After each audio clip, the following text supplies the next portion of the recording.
You're listening to the Free to Be Mindful podcast, which invites you along on a journey to learn of mindful living, grow in mental health, and inspire through personal growth. In a world where we can often feel much stress and overwhelm, this podcast provides bite-sized tips and real talk conversations, empowering you to embrace mindfulness and nurture your full potential. I'm your host, Vanessa de Jesus Guzman, educator, licensed professional counselor, entrepreneur, and mom. I'm passionate about helping others live life with peace of mind and ease of heart without losing their, well, here we go. Hello and welcome to a new season of the Free to Be Mindful podcast, episode 162. I hope that you're feeling good, looking good, and doing better in this world than you were yesterday. So it's a brand new season. And while we're on the topic of new, we have a lot to be excited about for this new season of the podcast, from great content to more guest speakers and more of you, our amazing listeners. But what about new beginnings when it comes to people? Have you ever thought to yourself, I wish I could just start over? Of course, we know that we technically can't because there's no redo or reset button in life that can rewind and bring you back where it all started. How I wish sometimes there was, but there's just no such thing, at least for now, anyway. But the thought brings up an interesting topic of what if the answer isn't a do over, but instead a new beginning? Think about that. Every day and every moment gives you a new opportunity to reinvent yourself, to embrace a change, and set the standard for your future self. You might wonder, how exactly is it possible to do this when there's so many other questions that may take up space in your mind, such as, well, what about the past? What if it's too late? What if I don't know what to expect? How do I start? And with all of these lingering questions, how can we even truly accept new beginnings? Well, we're going to dive into some of these questions and more in this week's episode. Now, I'll share with you that I am no stranger to the concept of new beginnings. Back in December 2021, after having an 18-year career in education, and specifically after being in one district as a school counselor for 14 years, I made the really difficult decision of leaving education and retiring, a deferred retirement, of course, from the world of education to do private practice and this entrepreneur life full time. And I can't even tell you all of the things that were through my head, all of the what ifs. What if something goes wrong? What if I can't afford the insurance? What if I don't have any clients? What if nobody comes to my practice? What if I fail? And at the end of the day, that is truly one of the things that scares people. And personally speaking, scared me the most was, what if I try this and if it doesn't go the way I expected it to? And that's something where mindfulness comes into play, because while we have all of the expectations of hoping to do well, and there's nothing wrong in setting goals and expectation for oneself, it's really also important to work hard to get there while really paying attention to the moment you're in and trying to make the most out of that moment instead of always having your mind so future focused. And I'll tell you, it was really challenging. It was challenging to not go to work every day, to not go into a school, to embrace new routines, to have schedules fluctuate where sometimes I'm more busy and sometimes I'm less busy. It was hard to try something new after doing something that I loved and just did well and didn't have to think about too hard for so long. However, I would not take it back. And I encourage anyone with the right support system, of course, and taking it step by step. I do encourage anyone who is passionate about making, whether it be a job change or a career change or just the trying to take the opportunity to try something new, I encourage you to do your homework, outline your steps, and take a leap of faith on yourself, because you're so worth it. And let me tell you, it's hard enough as it is to have your own doubts and your own fears. But then what I have found going through this major experience of changing from one career to the other and leaving one very well established and safe career to another, safe being that key word there, is that then you take on other people's fears or ideas and thoughts about something that you're doing. Now, of course, those ideas are so very well intentioned. However, it's really easy for people to think about all of the reasons to not take a chance because it's scary. And when there's fear attached to something, like we stated, it makes it a little bit more challenging. And the reason why I'm so open in sharing my story is because so often we hear all of those negatives and the fears and all of those thoughts that we forget that things can actually be done and they are actually possible. You can get back on your feet after experiencing what seems to be impossible things. You can find the dream job years later. You can find your true love after long term relationships failing. You can leave behind the time where you were at your lowest or give up a bad habit or an addiction to move forward. You can move to new places. You can give things a chance when it seems like you have walls around you. Really, it's all about taking a chance on creating this new beginning because it's possible for anyone. It really, truly is. And new beginnings can lead to better mental and physical health. It can lead to having a rejuvenated passion for things, for greater self care, for growth, for finding purpose, for finding community of like minded people. And for finding joy. As I've shared in the past, when I left the career in education and started working for myself, despite it taking a few years, I ended up losing about 60 pounds because it's very different when you're working for oneself for something that you are so passionate about and so excited for than for working for someone else. In addition to that, on a regular basis, perhaps not all of the time, depending on what I'm launching, but I sleep better, I have better skin. I just feel like a newer, rejuvenated person than when I was younger.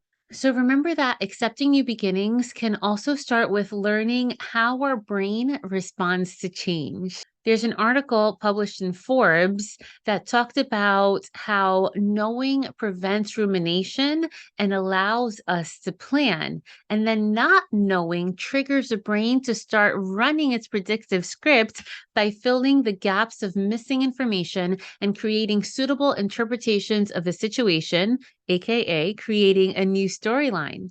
What this means is change can be uncomfortable for us because our brains are wired to just know what we're doing, to survive, to understand, and ideally to avoid uncertainty. And when we are placed in new situations that are new to us, we no longer know. So we tend to create narratives, whether they be true or just perceived, based on past thoughts or future anxieties and create all of these what if scenarios so that we're able to find answers. But sometimes, friends, we don't have those answers, or we think of alternatives that bring us stress and anxiety. And yes, new can be different and it can be scary, but it can also feel good, or maybe not so good. All we can really do is accept the change that's happening and know that it's okay to not always know. If we allow ourselves to learn, to feel, and grow through the process, we use change to an advantage and we're one step ahead of our thoughts. So oftentimes our brain doesn't respond well to change because, again, it's an unfamiliar environment and it's a protective mechanism we have. However, change doesn't have to be bad for us. In fact, it can be really good and healthier than what we do know. When we embrace it and understand that our negative thoughts aren't true, we can move on towards new beginnings. And new beginnings can come in many forms, beginning with one thing. actually taking that first step and starting it. There's some key steps that can guide you on your journey toward a new beginning. The first is recognize the what. What is the goal that you want?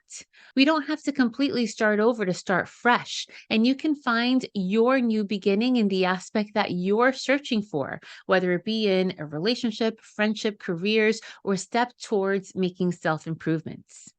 Also, recognize the why. When you're looking to drive positive change in a certain area, recognize the intention behind the goal. For example, if you're looking for a new career or searching for what you want to major in at school, for example, start looking into resources that highlight key considerations, whether it includes financial opportunities, passions, interests, geography, etc. If you're looking to begin a relationship or take your relationships to the next level by starting a family, let's say, consider what's important to you, personal values, emotional and physical investments, etc. Then think about the how.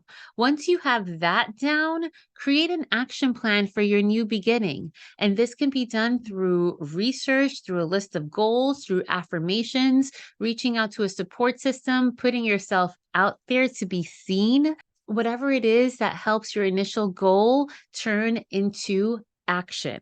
And can this be uncomfortable? Absolutely. I will share with you that when I started private practice, it was indeed extremely lonely. And was it uncomfortable? Absolutely. However, instead of staying in that loneliness, I took action. I found a group now called the Latinx Practice Collective that brought other Latinas in private practice together. So we were a support network for each other. And I also became involved in new organizations that I had a passion for in order to build a network outside of my line of work. So, again, what really makes a difference is taking action.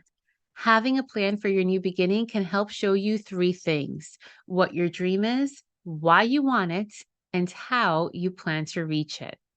Starting a new chapter in your life is exciting, especially when you can get creative with the experiences that will fill the pages to this new chapter in your life.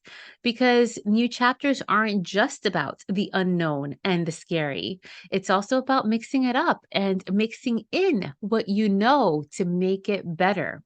Try new things out that are on your bucket list. Coming up with unique ways to spend time with the people you love also helps. And you can also explore spontaneous opportunities.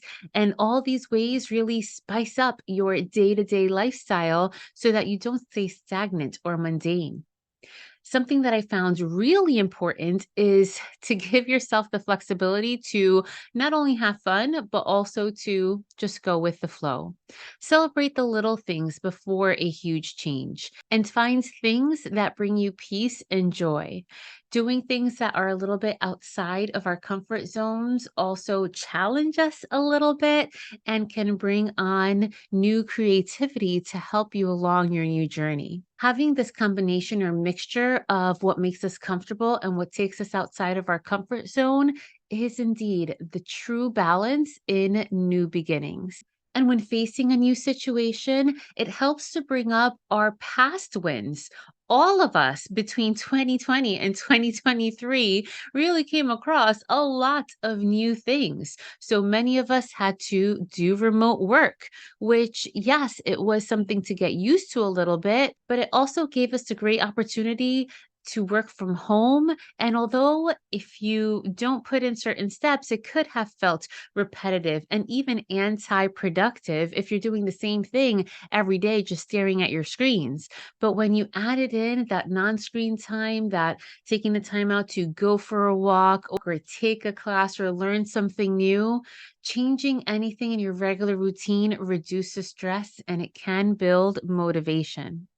So, again, my friends, remember that new beginnings aren't just for big changes. They're also for fun and they can motivate you. They can even build self esteem and increase positivity and productivity. New beginnings are huge milestones in our personal growth journey. When we set aside labels and expectations, and when we embrace the change, we find the ways that we can learn, grow, and embark on paths to a better and healthier versions of ourselves.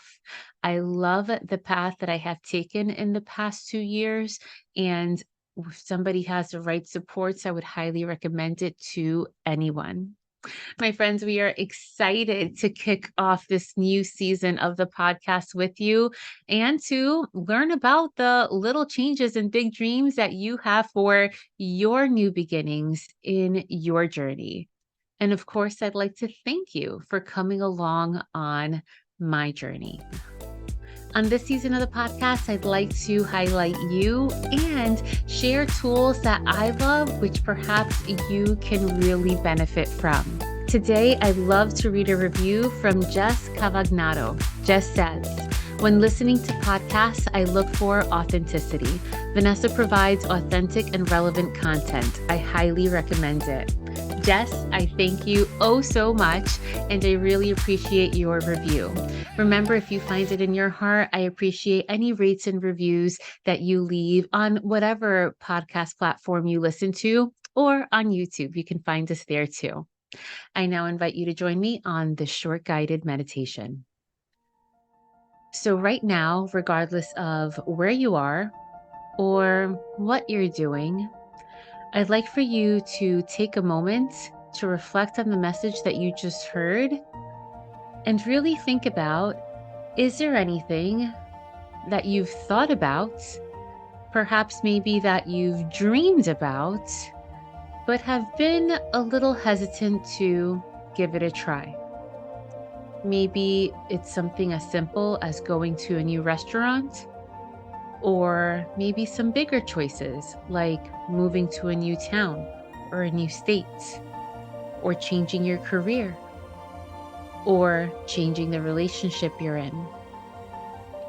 Whatever that thought is for you, I don't expect you to make a change at this very moment, but I do invite you to think of the why. Why is it that you'd like to make this change? What can go well if you make this change? What newness will it bring to your life, or perhaps to your mindset?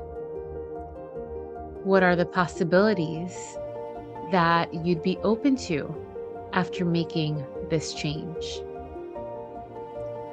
And if you have the opportunity to reflect on these questions and journal about them, you'd be surprised as to perhaps some clarity that can come into your mind to help you make these big decisions.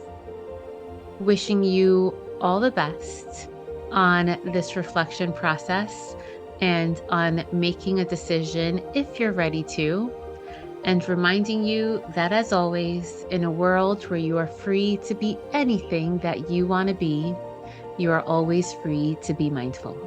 Catch you next week.